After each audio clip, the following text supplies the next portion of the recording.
आप सभी का एक पत्रकार परिषद में स्वागत है। आज इस पत्रकार परिषद में मराठीत बोला, मराठीत बोला. थोडा उशीर झाला या पत्रकार परिषदेला, त्यामुळे पण दिलगिरी व्यक्त करतो. पण आज खरं तर मुंबईमध्ये खूप तुम्हाला माहिती आहे हॅपनिंग खूप आहे आणि पत्रकार परिषद आता आपण सुरू करत आहोत. या पत्रकार परिषदेसाठी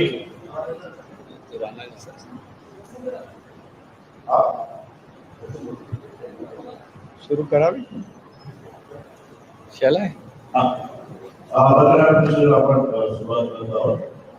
नमस्कार साथियों, सबसे पहले तो संडे के दिन आप सब यहाँ आए, चुनाव की समर के बीच आप सबका स्वागत.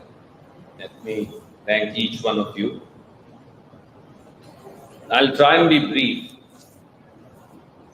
I'll only address you today on a specific issue as there are now 2 days to go for elections before the period of silence sets in. And this is about the four, to put it in Prime Minister's language, the 4 M's of the B company. There is a new company, the B company in Mumbai now. B, the 4 M's of the B company. Bhagoda Jutao Party, the BJP and company, the 4 M's. And the 4 M's are Mumbai mortgaged. The second M is the Mahayuti's gun and gunda raj. The third M is MMR's Tolnath Shinde. And the fourth M is Mahayuti means Mahamengai. So I'll very briefly address you on each one. But I only want to say that Maharashtra and Mumbai are under a designed attack by the Khokha Group vultures, also known as the B company now. Mumbai, the financial capital of India, as also Maharashtra's skill and resources are being plundered by invaders masquerading as Mahayuti. In truth, the leaders of Mahayuti are predators, clawing and ripping apart democracy through defections. Mahayuti leaders have now admitted to political brokerage of toppling the previous MBA government in a meeting where Union Home Minister Amit Shah and a leading industrialist Gautam Adani were present. Is it a coincidence that Adani's company are also now Mumbai's biggest land developers? Under the nose of Mahayuti's leaders, a new gun culture and gunda raj have spread across Mumbai and the Mumbai metropolitan region. Dreaded gangsters are being given protection. Known criminals are actively encouraged. Entertainment industry, including Bollywood, is being issued open threats. And political leaders are being murdered in broad daylight. Can this happen? I ask myself as a citizen of this country, without active or tacit complicity of the Mahayuti leaders. The sharks of Mahayuti, as I call them, are doling out contracts and tenders at a destructive pace. The stench of scams and exploitation remains writ large with scant regard for due process, transparency, accountability, Mumbai's fragile ecology, or environmental sensibilities. The same B company continues to destroy the edifice of industrial revolution in Mumbai and Maharashtra. I will very briefly touch upon some of the Badlands of Mahayuti, as I call them, as they have been unleashed onto Mumbai and Maharashtra. The first one is Mumbai mortgaged. It's interesting, and I'll put three facets for you. CBI and ED, they raided GVK in June 2020. In August 2020, GVK sold 74% to Adani. In January 2023, GVK gets clean chit from both CBI and ED. But Adani now owns Mumbai Airport. Adani now also owns Mumbai's electricity supply for 120 lakh customers spanning nearly 400 square kilometer area. In September 2024, Adani has bidded and has been awarded 6,600 megawatt of electricity to be supplied to Mumbai and Maharashtra for a period of 25 years up to 2049. So Adani also now owns a large portion of power production. Fourthly, the Adani is now the beneficiary of Maharashtra's biggest land deal, the Dharavi development project. And there are three important facets that I want to bring out before I say a few facts. Dharavi's total area, 641 acre, developable area, 429 acres. In the 2018 bid, SecLink had taken the bid successfully for 7,200 crores. The bid was cancelled, and in the 2020 bid, which is now being finalized, Adani is the successful bidder for about 2,200 crore, less at 5,069 crores. But what are the issues? The issues are, number one, Adani will get 786 lakh square feet of space to develop. How do I arrive at this figure of 7 crore 86 lakh or 786 lakh square feet? After accounting for 64,000 eligible beneficiaries, the number of units are 1.46 lakhs. Take Dharavi's FSI as 1.33, which is declared. Vital public project notification 35% extra. So each 300 square feet unit translates into 538.65 square feet. So it comes to total 786 lakh square feet area. B. Adani is also being allocated 990 acres of land in Mumbai. Project area 429 acres, 21.25 acres of Kurla Dairy land, 140 acres of Mud Island land, 255 acres now famously of the central government largest salt pan land, and 125 acre of Deonar dumping ground. That makes it 990 acres. Thirdly, every builder in Mumbai now has to compulsorily buy TDR, transfer development rights from Adani. In November 2023, as we all know, a controversial notification came in, making it mandatory for every builder of Mumbai to buy 40% TDR from Dharavi development project. That is only Adani. So, what are we saying effectively? That this means that any builder working on any project in Mumbai is now dependent upon Adani. So, this hands over the entire development leverage of Mumbai to one company, that is Adani. And the defense being put up when you ask these questions, why 786 lakh square feet of developing space to Adani? Why 900 acres of land to Adani? Why TDR rights to be bought only from Adani across Mumbai? The answer is a fresh survey. Mashal survey is no longer sufficient. The original survey, And now a fresh survey is being done. So I ask as a citizen, if a fresh survey is being done, then how is it that a tender can be allocated when you don't know the number of eligible beneficiaries? When you do not know the area to be constructed or allotted or land required, when you don't know what is the cost of the project either to the state or to the developer, then how have you allocated the tender? So there is a dichotomy, and that's why I call it Mumbai mortgaged. And this is the Mahayuti's doing. The second facet, my friends, is Mahayuti's Gun Raj and Gunda Raj.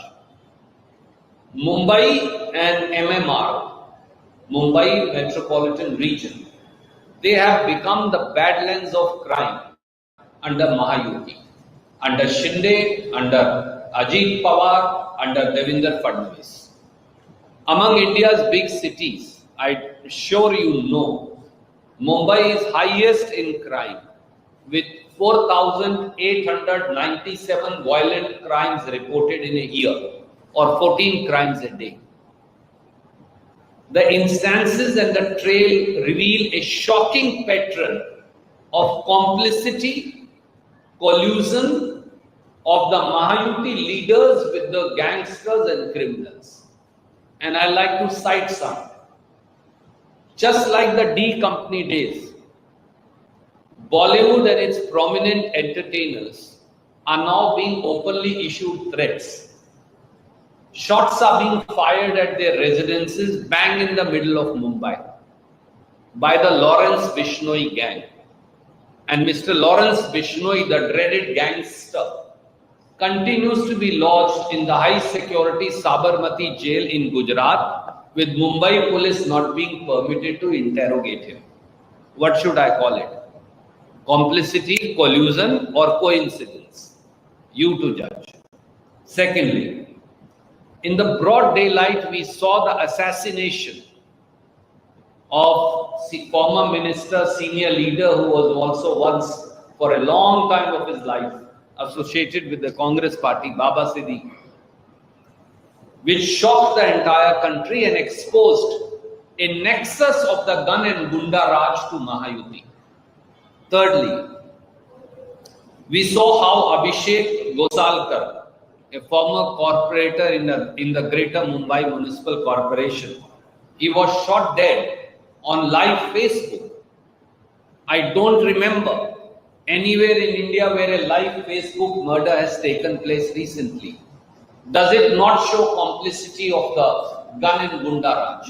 Fourthly, Ganpat Gaikwad, the BJP MLA from Kalyan East Assembly, he shot Mahesh Gaikwad, the Shinde Sena chief of Kalyan, in Ulhasnagar police station.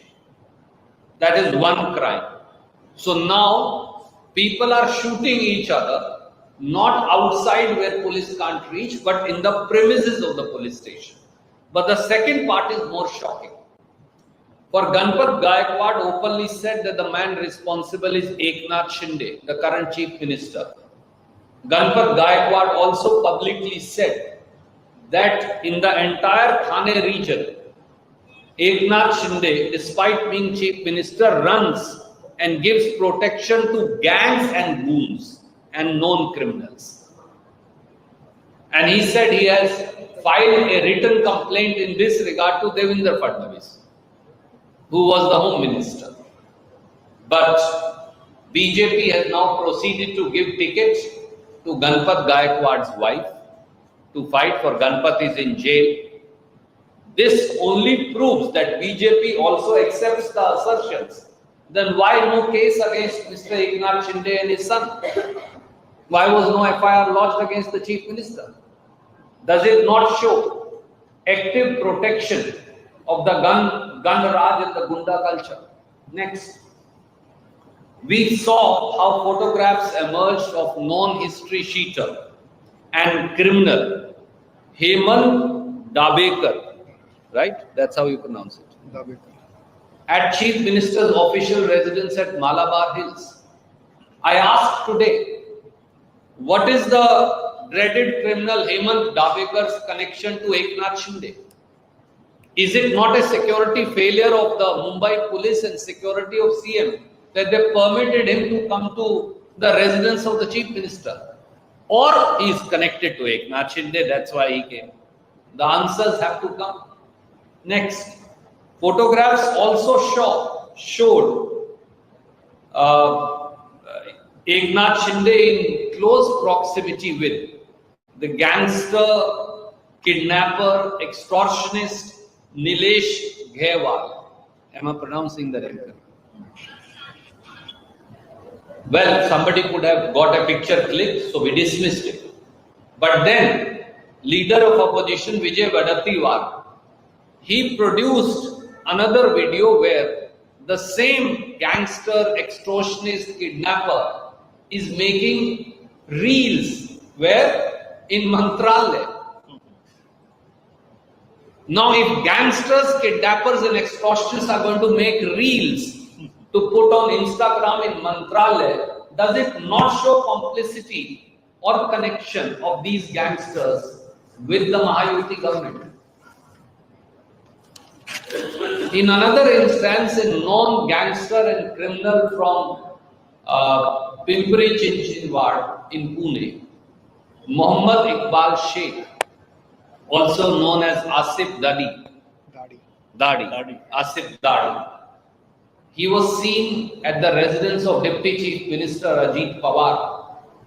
I asked today, what is Asif Dadi's connection to Ajit Pawar?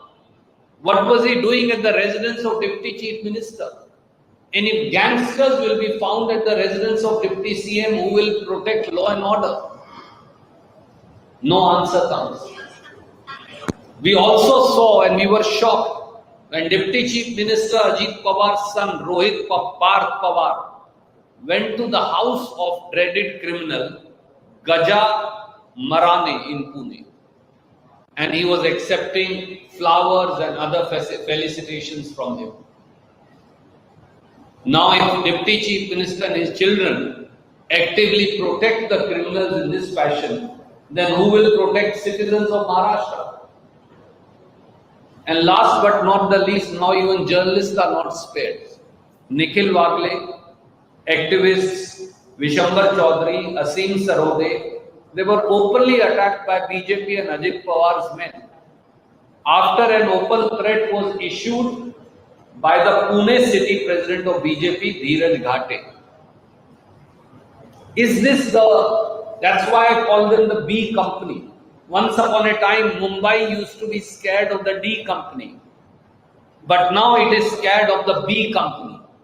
For these 10 instances symbolize a malady, a stench of crime that has seeped into the ruling elite of Mahayuti in Maharashtra and Mumbai.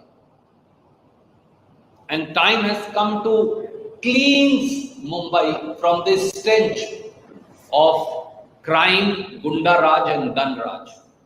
Third part is the Mr. Eknath Shinde, who is probably now Tolnath Shinde. I call him MMR's Tolnath Shinde. On one hand, we see billboards in Mumbai saying all 5 entry points of Mumbai now exempted from toll. Very good, no problems. But on one side, they are tom-tomming last minute lollipop. They didn't do it for 2 years. They did it a few days before. After they asked the EC, when are you going to impose code of conduct? 3 or 4 days before that, they did it. Okay, no problem. So on one side, they are tom-tomming the exemption of toll from the 5 entry points of Mumbai, including the ceiling. But on the other side, Mr. Eknath Shinde's reckless award of tenders and contracts of them is going to lead to a 35-year long imposition of toll in the MMR region starting year 2029 and going up to year 2064. I will explain why. Without bothering for toll imposition for such long periods in future in the MMR region, Eknath Shinde has been awarding contracts and tenders at a breakneck speed without following due procedures.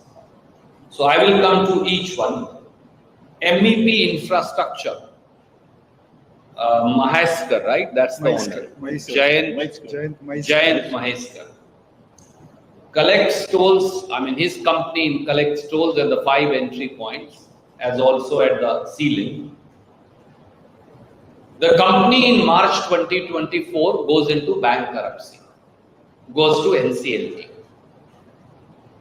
Now the impact of toll cancellation and compensation that would be paid by Maharashtra government to whom? To MEP infrastructure has not been disclosed. How much will that compensation will be? Will it be 1,000 crore a year? Will it be 1,500 crores a year? Will it be 900 crore rupees a year? Is it also saving MEP from his NCLT troubles forever? For they will get money now without any service. No toll, no service. So if you give me also 1,000 crores, I'll be a very happy man without doing anything. So MEP is now, infrastructure is going to get that money. And is Prime Minister Modi going to share that compensation to be paid to MEP by Maharashtra government? And how much is that money? We will like to know. People of Mumbai will like to know, for after all, you are the ones who are going to pay that money. If not from here, one and the same thing. Secondly, is it not correct that MMRDA has taken a 30,000 crore loan from Power Finance Corporation on interest, on which Maharashtra has to pay interest as also pay back the principal? To do what? To finance recently awarded tenders and contracts, including the 21,000 crore Thane Borivali Twin Tunnel Road project, which cost 21,000 crores. And this has been awarded to Mega Engineering in 2023. Is it not the same Mega Engineering that donated 966 crores by way of electoral bonds to BJP and which has been under ED scandal? Thirdly, is it correct that the MMRDA will now start collecting tolls starting the year 2029 in the MMR region for a period of 35 years up to the year 2064 to repay this 30,000 crore and interest of loan taken by MMRDA? So how are we in Mumbai and MMR benefiting is a question that I ask myself. And how many tenders and contracts have been awarded by Mr. Eknath Shinde and his government in last 1 year, particularly in last 6 months? So on one side, you say removal of tolls. On the other side, you are imposing tolls up to 2064 to pay back this 30,000 crore. So which one is correct? Are you removing tolls, or are you going to impose tolls between 2029 and 2064? And Mahayuti means Maha Mengai. I made a chart for you, I won't bother you, as to how Mahayuti is taking from every household of 4, 1 lakh rupees, while only giving 18,000 back. So I'm not going to bother you, we'll send you my colleagues will send you the press release. And so we made a full chart as to how Mahayuti means Maha Mengai. So time has come to vote out the lies, the deceit and the deception of Mahayuti. Any questions, you're welcome to ask. We'll send you, of course, a Marathi, a Hindi and English press release. Questions? Sir.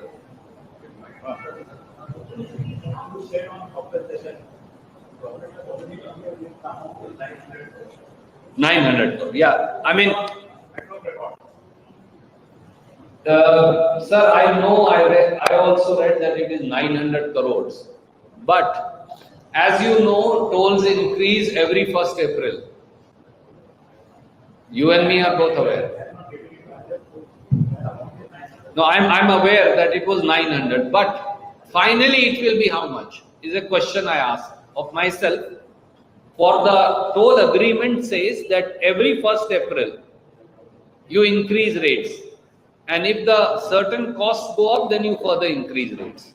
So what is that impact that will come? It may be 900 crore today, it'll be 990 crore next year, and it'll be 1050 or 1080 crore next year. We would like to know.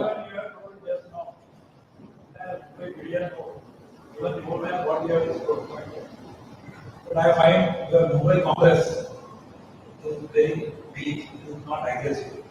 They have not taken up these issues to the state. Your neighbor sitting next to you, ask him what he has done. Sabra. Mumbai Congress is bothered about this issue. They started this Adani issue right after the elections were declared, not before that. This Adani is going on for last so many years. Your party has opened up just now.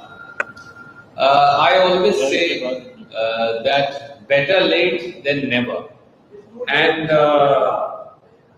I am sure that we will use the good offices of prominent journalists, including your good self, to highlight some of these issues as the state goes to polls. There is always scope for correction.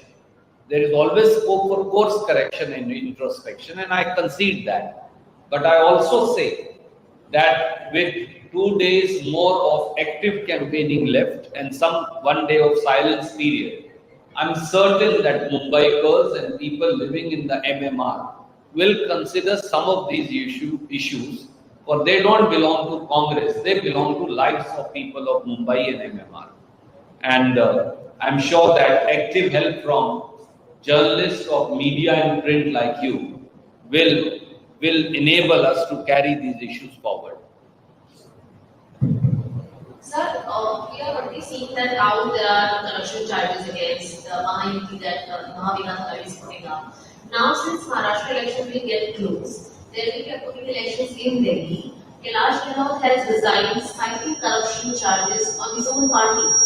उनके साफ तौर पर कहा है कि शीश महल जैसे कई घोटाले हुए हैं, यमुना के कई घोटाले हुए हैं, उसकी वजह से वो आम आदमी पार्टी को छोड़ रहे हैं, और यही हाल अन्य राज्यों में भी है, जिसमें उन्होंने महाराष्ट्र और दूसरे राज्यों का जिक्र किया है। कैसे देखते हैं?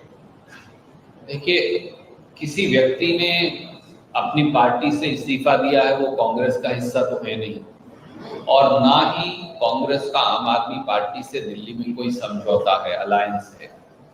तो ये उनकी पार्टी का मामला है। जहां तक दिल्ली में दो व्यक्तियों की लड़ाई में और दो पार्टियों की लड़ाई में दिल्ली के लोग पिस रहे हैं, ये सच है। आज दिल्ली एक गैस चेम्बर है जहां 20 सिगरेट हर वो व्यक्ति जिसने कभी सिगरेट को हाथ नहीं लगाया वो पीने पर मजबूर है। और मैं तो समझता था कि मुंबई बेहतर होगी, पर मुंबई में भी आसमान में कोई तारा नजर नहीं आता, चारों तरफ एक स्मॉग और हेज नजर आता है। ये कभी मुंबई में इतने वर्ष में, पिछले 40 साल से मैं मुंबई आता हूँ, मैंने कभी मुंबई में इस प्रकार का पोल्यूशन नहीं देखा। तो मुझे लगता है इकोलॉजी, एनवायरनमेंट, अब जितने ये प्रोजेक्ट्स बना रहे हैं वो, इन सब में CRZ का वायलेशन है। इसलिए गहलोत साहब उनकी पार्टी के बारे में क्या कह रहे हैं या पार्टी वो छोड़ रहे हैं, ये उनका निर्णय हो सकता है। मैं उस पर क्यों टिप्पणी करूं? मैं सिर्फ ये कहूंगा कि कांग्रेस जो है अपने बलबूते पर दिल्ली में न्याय यात्रा चला रही है और सरकार बनाने की लड़ाई लड़ रही है। सर, एक सवाल ये है महाविकास अघाड़ी के लिए। महाविकास अघाड़ी कह रही है हम सरकार बनाएंगे, हम सभी की पार्टी है, सभी धर्मों सभी जातियों की पार्टी है। मौलाना नुमान कैसे लोग आ जाते हैं, कई NGOs आ जाते हैं जो माइनॉरिटी का पक्ष सिर्फ और सिर्फ महाविकास अघाड़ी के साथ रहेगा, ऐसा स्टैंड ले रहे हैं। वहीं आपको पर इल्जाम लगता है कि आप माइनॉरिटीज को प्रिविलेज दे रहे हैं, और हिंदुत्ववादी अगेन कॉन्सेप्ट जो है वो इस इलेक्शन में भी खड़ा हो चुका है। तो आगे महाराष्ट्र में जमीनी मुद्दे न होकर धार्मिक मुद्दे एजेंडा क्यों बनेंगे चुनाव में? इसलिए कि बीजेपी किसान की बात नहीं करना चाहती। मैं एक छोटा सा उदाहरण दूं। महाराष्ट्र में सबसे ज्यादा महाराष्ट्र सबसे ज्यादा देश में सोयाबीन की खेती करता है, 50 लाख हेक्टेयर में, 1,25,97,000 एकड़ में। अनबिलीवेबल, सबसे ज्यादा। आप 73 लाख टन सोयाबीन पैदा करेंगे। पर मोदी सरकार और जो मौजूदा महायुति की सरकार है, उन्होंने एक महीने में 15 अक्टूबर से 15 नवंबर तक कितना सोयाबीन एमएसपी पर खरीदा? 73 लाख टन की पैदावार है। 4,000 टन चुल्लू भर पानी में डूबकर मर जाना चाहिए इनको। 4,892 रुपया प्रति क्विंटल एमएसपी है सोयाबीन का। किसान को मिल रहा है 3,000, यानी प्रति क्विंटल 1,892 रुपया प्रति क्विंटल का नुकसान किसान को है। अगर 1 एकड़ में 10 क्विंटल भी सोयाबीन पैदा हो तो किसान को जो नुकसान हो रहा है वो 24,000 करोड़ का है। पर बीजेपी इसकी बात नहीं करेगी। वो ये भी नहीं बताएंगे कि सोयाबीन तेल का खेल बीजेपी कैसे करती है। इंपोर्ट ड्यूटी घटाकर सोयाबीन आने से पहले 17.5% से 15.5% कर दी। जो क्रूड सोयाबीन ऑयल है उस पर कोई इंपोर्ट ड्यूटी नहीं है, केवल 5.5% के सेसेस है। इसीलिए 2013-14 में जब कांग्रेस की सरकार थी, इस देश में 8,000 करोड़ सोयाबीन के क्रूड ऑयल का इंपोर्ट होता था, 47,000 करोड़ का होता है। क्यों? और एक बड़ी शॉकिंग बात मैं आपको और बताता हूं। महायुति की सरकार ने मोदी जी को लिखकर दिया कि महाराष्ट्र में सोयाबीन की लागत है किसान को 6,095 रुपया प्रति quintal. Modi ji rate fix करते हैं 4,892 रुपया प्रति क्विंटल, बिकता है 3,000 रुपया प्रति क्विंटल। तो अगर 6,092 लागत है, मैं एकनाथ शिंदे की बात मानूं तो 50,000 करोड़ का नुकसान सोयाबीन किसान को हो रहा है। तो वो मराठवाड़ा हो, वो विदर्भ हो, किसान आज बर्बादी की कगार पर है, मजदूर बर्बादी की कगार पर है। ये बात कभी देवेंद्र फडणवीस नहीं करेंगे, एकनाथ शिंदे नहीं करेंगे, अजीत पवार नहीं करेंगे, क्योंकि उनके पास जवाब नहीं है। वो कभी आपको ये चार्ट नहीं दिखाएंगे कि वो 1 लाख रुपया की वसूली करते हैं और 1,500 रुपया वो भी चुनाव से ठीक पहले 18,000 रुपया साल का देकर कहते हैं ताली बजाओ। वो ये कभी नहीं बताएंगे कि उन्होंने मुंबई को क्राइम कैपिटल बना दिया है, उसकी चर्चा नहीं करेंगे। वो किसी मौलाना की चर्चा करेंगे। और वो मौलाना भी क्या कह रहे हैं, वो भी बड़े अजीब। इस देश में हर व्यक्ति को अधिकार है किसी को वोट देने का। कोई व्यक्ति किसी को वोट देने से रोकता है तो ये क्राइम है, अपराध है। आप एफआईआर दर्ज करिए, कार्रवाई करिए, क्यों नहीं? मुझे भी अख्तियार है, आपको भी अख्तियार है, किसी को भी वोट दे। धर्म और जाति के आधार पर वोट नहीं डाली जा सकती। इस प्रदेश के मुद्दों के ऊपर वोट डाली जाए। यहाँ पीएचडी जो है वो चपरासी लगने की लाइन में खड़े हैं बच्चे, उनमें भी तो बहुत सारे मेजॉरिटी हिंदू है, कुछ मुसलमान भी होंगे, कुछ सिख भी हो सकते हैं। इसलिए यहाँ के मुद्दे जो हैं उन पर एक गाली नवीस साहब हैं, उनका नाम फडणवीस है पर मैंने उनका नाम बदलकर गाली नवीस रख दिया क्योंकि वो सिर्फ गालियां ही देते हैं आजकल। एक समय में अच्छे आदमी थे, मुझे नहीं पता क्या हो गए। तो उनका नाम है देवेंद्र गाली।